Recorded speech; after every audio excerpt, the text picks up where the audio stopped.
Hi, I'm Pastor Len Smith, interim minister here at Shepherd's Heart Fellowship in Osceola, Indiana.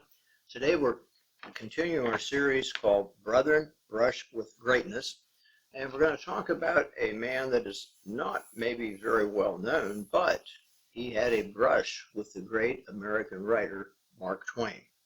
This story is called The Dunker Who Stopped the Runaway Horse. And you have to understand, John T. Lewis lived between 1835 and 1906, and Frank Ramirez, who wrote this book, said it's like a scene out of a movie. A buggy careening out of control down a steep hill, a young mother on board with her 6-year-old daughter, the horse foaming from its mouth. Together they speed toward a yawning abyss as other family members watch helplessly in horror, knowing there's nothing they can do to stop them. Meanwhile, coming up the road from the other direction is our hero, riding a white charger and wearing a white hat. Immediately recognizes the situation and speeds forward until he leaps through the air at exactly the right moment. And, well, this so-called dunker or brethren pastor was well known in this area of upper New York State, and he was the only member of the brethren in the area.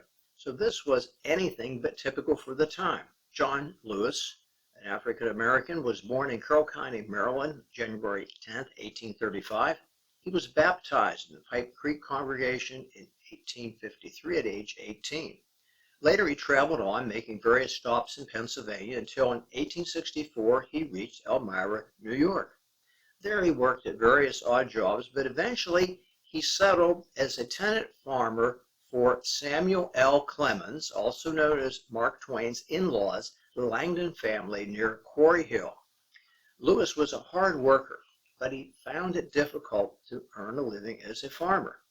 Mark Twain, as Samuel Clemens was better known, once wrote, quote, "Lewis has worked mighty hard and remained mighty poor. At the end of each whole year's toil, he can't show a gain of $50, unquote. According to some accounts, he was in debt by as much as $900 to the Langdons, a huge sum by the standards of the day. Commenting on the debt, Twain said, quote, "He being conscientious and honest, imagined what it was to him to carry this stubborn, hopeless load year in and year out," unquote. But circumstances changed dramatically for John Lewis. The year was 1877. On August 23rd, Mark Twain's sister-in-law, Ida Langdon, along with her 6-year-old daughter Julia and Nora the nurse, were riding their carriage away from that home at Quarry Farm near Elmira, New York. Twain could remember the event in a letter to his friends. The moment Livy said, "Ida's driving too fast downhill," she followed it with a short scream, "Her horse is running away." And John L. Lewis said, "As I flew down the road, my impulse was to shut my eyes and so delay for a moment the ghastly spectacle of mutilation and death I was expecting." From his vantage point, as he traveled up the road, John Lewis could see immediately what was happening. Lewis timed his jump, leapt through the air, and again, in the words of Mark Twain, gathered his vast strength and seized the gray horse's bit as he plunged by and fetched him up standing. It was the work of an instant, but it was an instant that would change Lewis's life.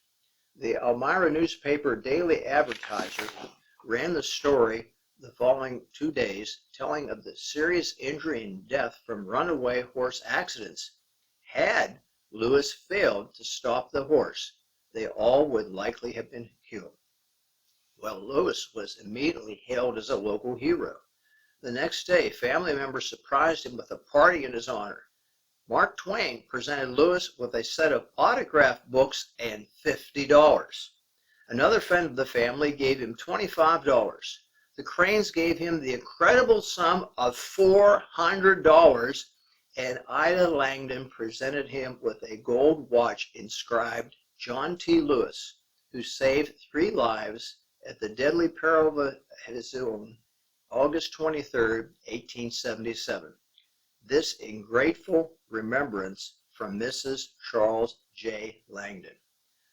Not only was Lewis now debt-free, but the owner, rather than a tenant, of a 64.5-acre farm.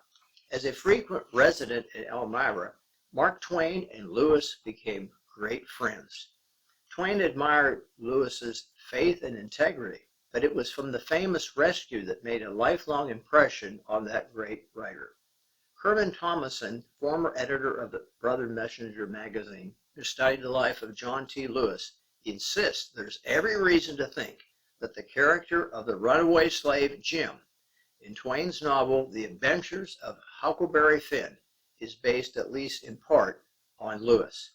If so, it's an important influence that Brethren life and thought had on many consider the greatest American novel ever written, Another Brethren Brush with Greatness. We all know that Thanksgiving is going to be tomorrow, later this afternoon at 6 o'clock, or this evening at 6 o'clock, if you want to call that evening. We would invite anyone who is watching this to attend our monthly community meal. This month it will be soup and salad here at Shepherd's Heart Fellowship. We hope you may join us. Thank you for listening.